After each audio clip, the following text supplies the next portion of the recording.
This is the 199th anniversary event for the Battle of New Orleans. It happened 199 years ago on Wednesday, and so we're commemorating that, trying to bring a little taste of 1815 back to life for us. There are some ceremonies and so forth that the reenactors do in honor of their fallen comrades or their fighting comrades from 199 years ago. We've also got a kids camp today with special hands-on activities for kids. You may see children in pirates' hats or generals' hats walking around. That's where they came from. The reenactors are trying to act like they would if it was 1815. So they're cooking dinner, they're priming their muskets just in case of a British attack. We've had some music going on here today, and we've had special speakers, so we've tried to do a little bit of something for everyone. I'm the commanding officer of the 7th Regiment of United States Infantry. This is our 25th year of being here at the Chalmette battlefield, and since 1990, I've served as the overall American commander here at the battlefield. And tell me a little bit about your duties as commanding officer. Anything and everything. If there's troubleshooting to be done, that's my job. And of course, making decisions. This battlefield, of course, is the most historic site of early American history after the American Revolution and before the Civil War. So every year we try to come together and tell the story of what actually took place here that December and January 199 years ago. So as you can see, you have people, of course, the Army has to eat. So we have people that are cooking, and of course the Army marches and drills and fires weapons, and we've been doing that. And now we come to the ceremonial part of the occasion, because we remember the men who fought and died here. And for the 7th Infantry, which is America's most decorated combat infantry regiment, still exists today. We're going to troop our colors where the 7th originally stood 199 years ago. We're going to do that in about 20 minutes. I'm a part of the 7th U.S. Infantry Living History Association, and I do interpretation about women for the 7th, and today I was doing food interpretation, but I also do laundry too. We have a field kitchen set up right now, and then adjacent to it we have a laundry station. So women typically did not cook for men during this time period, but we, for whatever reason, do not have a group of men who want to do the actual cooking. So the chief cook is actually the wife of the colonel of the man who's in charge of the 7th, and she's been an interpreter for a number of years with the National Park Service, and so she started the field kitchen as a way to do interpretation, but also provide food for the unit while we do these events. And so we've set up a field kitchen. We provide 2 meals for our participants. On Friday and Saturday we do breakfast and lunch both days, and it's hard work, but it's a lot of fun, and we've met a lot of nice people, and we're from all over the country. Today, in commemoration of the Battle in New Orleans, we are firing some of the artillery pieces, reproductions of what was actually used here in the battle. And tell me, what is the process of firing a cannon? Well, the first thing that we want to do is search out the piece, make sure there's no fouling, no pieces that aren't left over from other previous rounds, and then we swab it out to make sure any embers are taken care of, and then we load empty black powder and light that powder with a little fuse called a quill, and that sends a blank shell anyway. There's no actual live fire in what we do. How were cannons important to battles back then? Historically, they could put holes in forts. They could take down ships, enemy gunboats.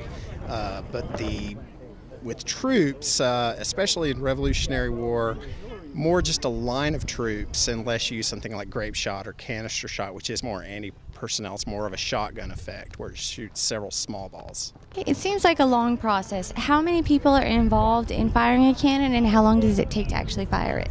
Today, the Park Service standards are that we have 6, a person who worms, cleans out the gun, one who sponges, a primer, one who fires, a gun commander, and somebody that will kind of fetch the round and bring it around to the front of the gun.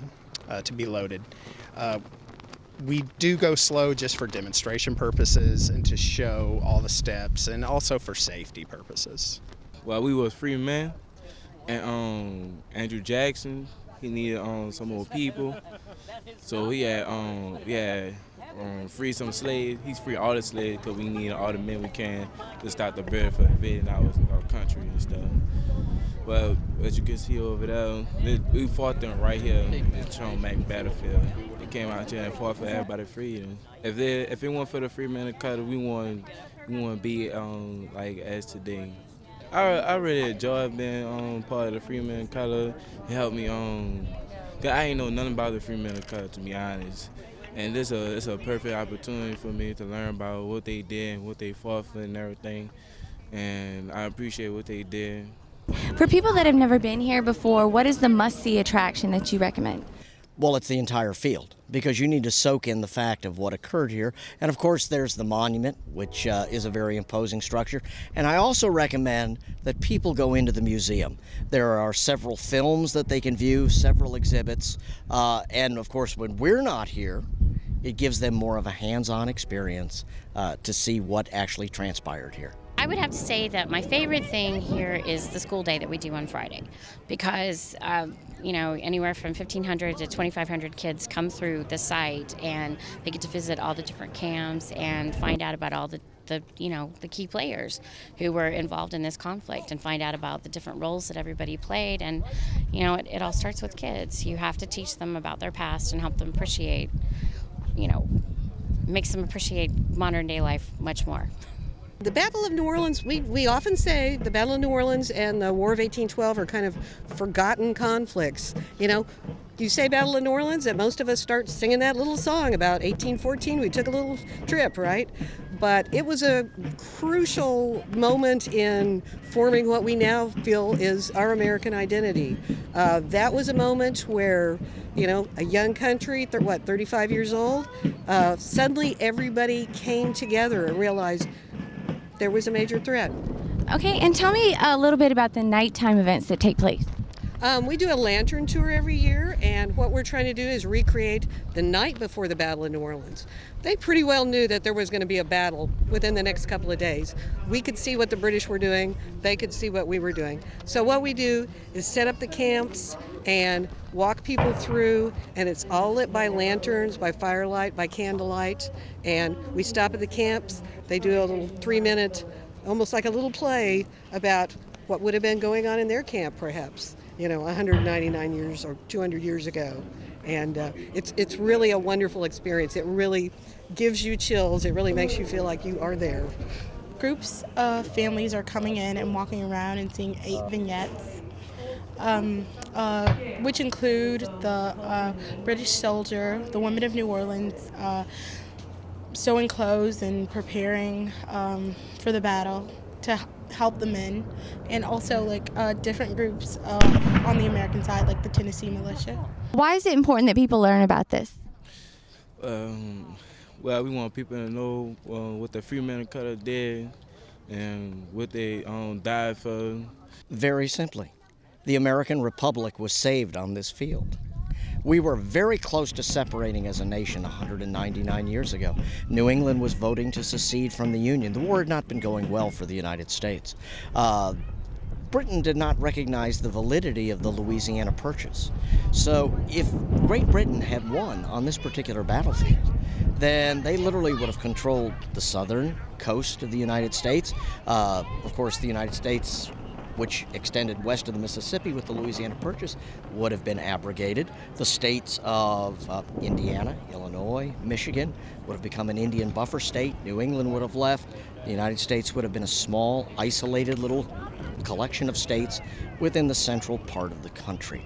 What this battle did for the United States was it gave it its character. Henry Clay would say, at last, the American character has been achieved. And that was what was occurring on this field 199 years ago. As a historian and an educator, you have to know about your past, I think, to help you move forward into the future.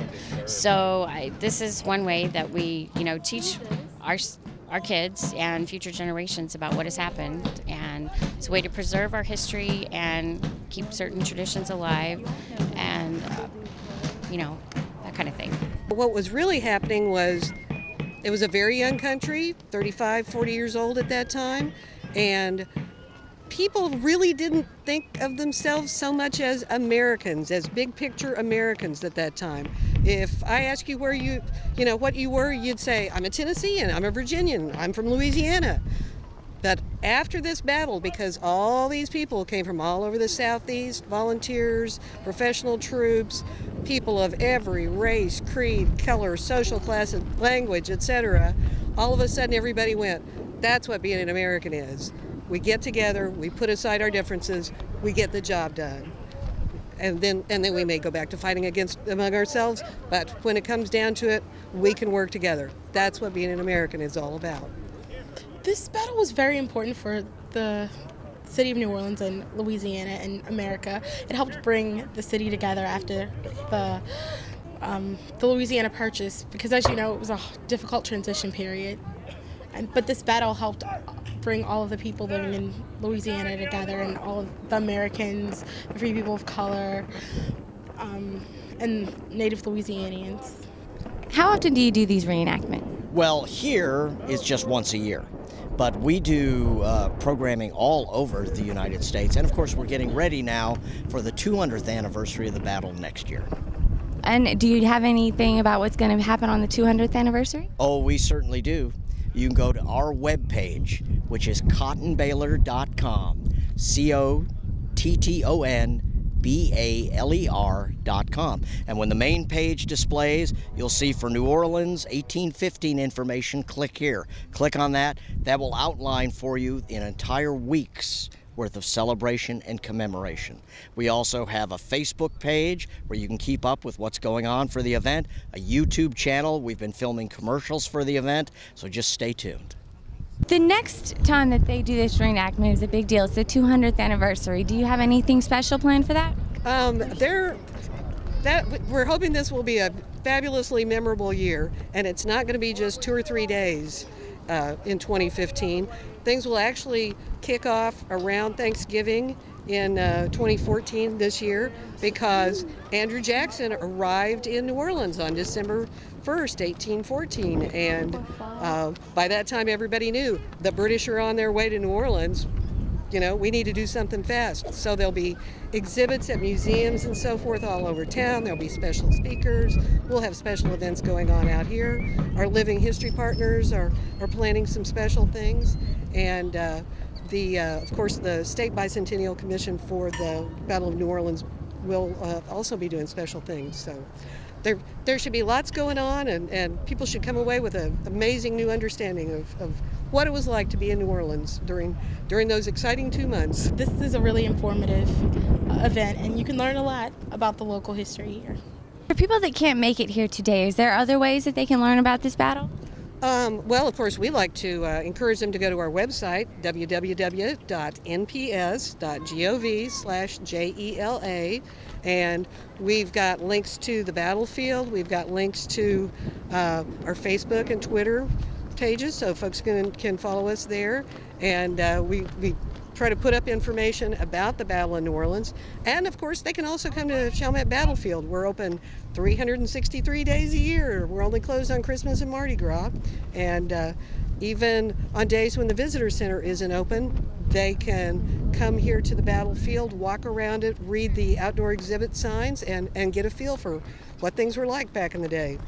I just hope that everybody gets a chance to come out to the battlefield at some point, and if not, follow us through TV, follow us through video, and we really thank you all for helping us tell our story. If people would like more information, they can call the Visitor Center at 504-278-4242.